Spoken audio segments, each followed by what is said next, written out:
አብዛኛውን ጊዜ ቲቪያችን ባክላይት ያበላሻል እሱም ምክንያት ነው የሚለውን ነው ዛሬ የምናየው። እንደምታዩት የባክላይት ችግር መሆኑን ቼክ የምናደርገው የስልካችንን መብራት ወደ ቲቪው አስጠግተን ቼክ በምናደርግ ሰዓት ውስጥ ላይ ጠቆር ብሎ ምስሎቹን እናያቸዋለን። ይሄ ማለት የባክላይት ችግር ነው። ስለዚህ አብዛኛውን ጊዜ ባክላይት በምንድነው የሚበላሸው የምንለው ስናይ አንድ ላይፍ ታይም ነው። ሁለተኛ ደግሞ የሚነቃነቅ አዳፕተር ካለንም እሱ ላይፍ ታይሙን ሊያሳጥረው ይችላል።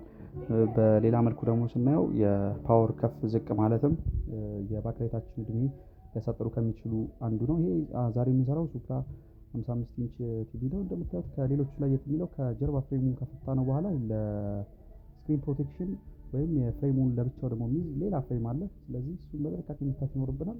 በመቀጠል ምንድነው የምናደርገው? ፍሬማችን ነው የምናነሳው። ፍሬማችንን ስናነሳ ምንም አይነት ስክሩ ድራይቭ ወይ ካቻቢቴ ባንጠቀም ጥሩ ነው።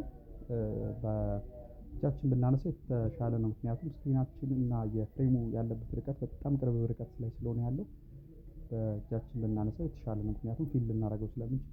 ከዛ በመቀጠል ምንድነው የቆፋችንን ነው የምናነሳው። ቆፋችንን ካነሳን በኋላ ሁሌም በፕላስተር እንደዚህ ለጥፈን ማስቀመጥ ወደ ላይ ማለጠፍ ይኖርብናል። ምክንያቱም ይሄ ምንድነው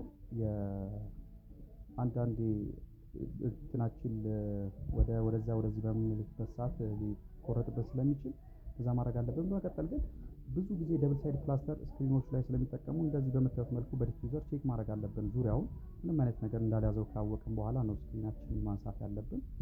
አንስተን እናስቀምጠዋለን። በመቀጠል ምንድነው የምናደርገው? የዲፊውዘራችንን እናነሳለን። ዲፊውዘራችንን ስናነሳ በተቻለ መጠን ምንም አይነት አቧራ የሌለበት ቦታ ነው ማስቀመጥ ያለብን። አቧራ ወይ ፈሳሽ ምናምን መንካት የለበትም። ምክንያቱም ምልክት ስለሚይዝብን በኋላ ሻዶ ያመጣል። ስለዚህ እሱንም ሴፍ የሆነ ቦታ ማስቀመጥ አለብን። እነዚህን ካነሳን በኋላ ምንድነው በምታዩት መልኩ ሙሉ ለሙሉ ባክላይቶች ናቸው የምንቀይራቸው። ባክላይት አንድ ቢበላሽ ሙሉ ነው መቀየር ያለበት። ይሄ 5 መስመር ነው። አሁን እኛ የምናደርገው ከላይ ወደ ታች ባለው ነው የምንሰራው። ስለዚህ ሙሉ ለሙሉ ያሉትን ባክላይቶች ካወጣን በኋላ ይሄ አሁን አዲስ የምንገጥምለት ባክላይት ነው። ስለዚህ አሁን እዚህ ጋር ስፔስ ፓራላል ኮኔክሽኑን በስነ ስርዓት ከሰራን በኋላ ከመለጠፋችን በፊት ቼክ ማድረግ አለብን። ቼክ አደረግነው። ስለዚህ የሰራነው ኮኔክሽን ትክክል ነው። ስለዚህ አሁን ምንድነው የባክላይቶቹን እኩል ቦታ ላይ አድርገን መለጠፍ አለብን። ምክንያቱም ሻዶ እንዳያመጣብን።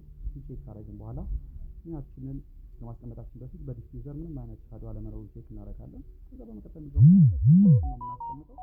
እዚህ ጋር ምንድነው ብዙ ጊዜ መጠንቀቅ ያለብን ሙሉ ጠርዛችን በስነ ስርዓት መቀመጥ አለበት። ካልሆነ ወይም በምናስብበት ሰዓት ስክሪናችንን ሊሰብር ይችላል።